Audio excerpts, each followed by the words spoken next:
And Yeah, they are so loud in the queue. Then when they get in front of the judge, they ain't got nothing to say. So that's the for me, truth. That's the truth. That is so true. Simon says. Simon says. Simon says. Simon says. Simon says. It's the Simon Says podcast. We met on The Presenter, right? season 2, the shite one. Yeah. I did this. What do you call it that? What do you say that? First and the second. Like, I learned, to be honest, I learned so much from the presenter. But in terms of, you can't compare the quality of season 2 to season 1. You remember season 1 with like Farid Kimani and all of those guys?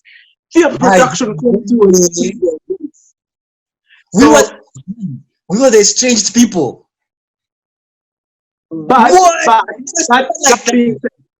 that being said, I am super grateful to get. I met so many. I even met Yvonne Okwara the other day. She was one of our judges, and she was like, "Yo, this is." You remember Yvonne? Yeah. Yeah. So she was like, "Yo, look at you all the way from the presenter, and you're here now." I was like, "Thank you." So I did meet a lot of amazing people.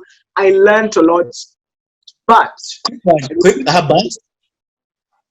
you're saying what? Repeat that it again. wasn't as good as the first season. Season 2 of the KTN The Presenter wasn't as good as season. But I learned a whole lot. It's not our fault. It's not our fault. Oh, no, not our fault. Like, we were good, but the production. We're not pointing any fingers, but we're pointing fingers. But anyway, but the reason why I was even saying that was, you remember when you auditioned and you're up in that line? Like, what did you audition? Which day did you audition? When did you audition, by the way? I guess day 1. You were there day 1. You were doing entertainment, right? You went straight entertainment. You didn't do news. Yes. All right. Yeah. I remember that. Yeah, auditioners were split between people who are going into news and entertainment. It was a long time ago. I just remembered. Now, the reason why I'm asking is, when it comes to auditions, there's some people that you meet in that line. Were you talking to a lot of people?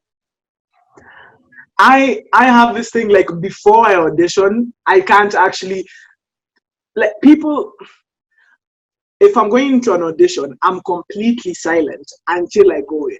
Because the type of person that I am, I expend a lot of energy. I think it's because I'm so animated when I speak. So when I'm speaking to you, I will expend a lot of energy. So if I talk to too many people in the queue, by the time I get into the room, I'll be tired. So I rarely speak to anyone in the queue. I'll just be like, so what it's like, say again? What try to give you strategy and stuff? What? Because they're the ones. Oh, yeah. There are people, you see, yeah, like people who talk during, like in audition queues are people telling you, oh, I've had this, we should do this. I'm not saying I know everything.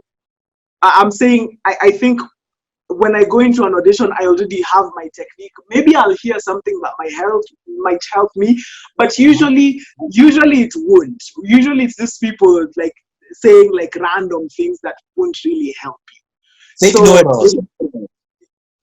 Exactly. So like how it happened during the presenter, I can remember, because like around me a lot of people are like like psyching up. Then like what? Yeah. And they are so loud in the queue. Then when they get in front of the judge, they ain't got nothing to say. That's the truth. That's the truth. That is so true. Because I feel like maybe if you talk too much in the queue, you're running out of energy. Maybe people are different, but I run out of energy if I speak. So even like when we auditioned for the presenter, in the queue, I was completely silent. I wasn't talking to people. So even the people behind me were like, look at this quiet guy. I bet when he goes in there, he'll form. He's going to fail. So I'm really quiet. I go in there. I blow up in front of the judges. When I'm stepping out with were we being given yellow cards? Yeah, yellow and red. If you pass, you get a nice, I think that there's a blue card or something, that if you go straight to the finals or something like that. Yeah, I remember that. So when I was leaving with that card, they were like, oh my God, you were so quiet. Who would have thought it? I was like, I had the whole plan. Like the plan was in my head. Silent killer. But that's and that's the thing is, I'm actually the exact. What happened to me was the exact contrast. Was that a lot of people who are nervous, they kind of knew about. They met me in some other auditions, and then but they would talk a lot and give quote unquote fake advice, but I would just keep. Yes, you know what it is. People would talk a lot, but I understood that nerves, because it was not my first audition. Nerves are high, so people Yeah, want to talk. yeah. And when the nerves are high, people want to talk. They want to get it out there to make them feel like they're actually saying, they're actually like cooling themselves down. This is a form of them dealing with the nerves. So could you say True. that you were nervous, considering that you were keeping quiet? How were you dealing with the nerves? Or were you nervous at all? I was nervous, of course. Like no one, you will never attend an audition and not be nervous. I guess I deal with that differently. Like I'll be speaking to myself, I'll be chilling. I feel like if I talk to you before an audition, it won't decrease my nervousness. It'll actually elevate it because maybe you'll tell me something. Oh, this I did this before I came here, and I'm like, I didn't prepare in that way. So I'll be hearing all of these things that I didn't do, that other people did, that I should have done, and then just getting more nervous. So how I deal with nerves before an audition, I don't know. Try remember everything that How I did want you to deal with it? How did say you again. deal with it? How did you deal with it? No, Can't that was a remember. long time ago. God, we old. We're all It's the Simon Says podcast.